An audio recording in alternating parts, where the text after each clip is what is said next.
Hey guys, it's GhostCuber, and today I have an unboxing from the cubicle.us.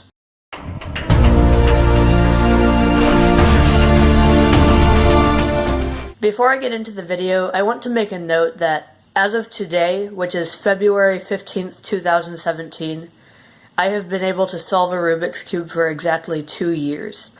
With that out of the way, let's get into the unboxing. This is a transparent YuLong for my friend Toby at school.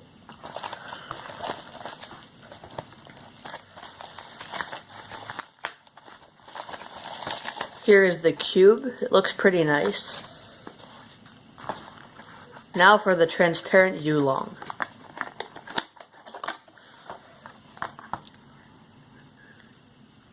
It is a little bit scuffed up, but that would happen anyway with normal use, so it's not a big deal.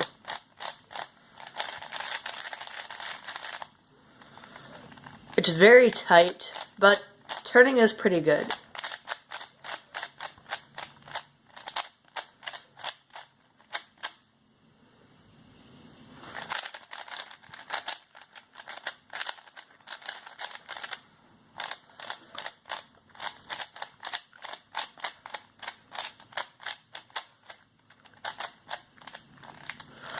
Corner cutting is pretty bad at this point, but again, it is very tight. Other than a solve, I think that's about it. Thanks for watching. Bye.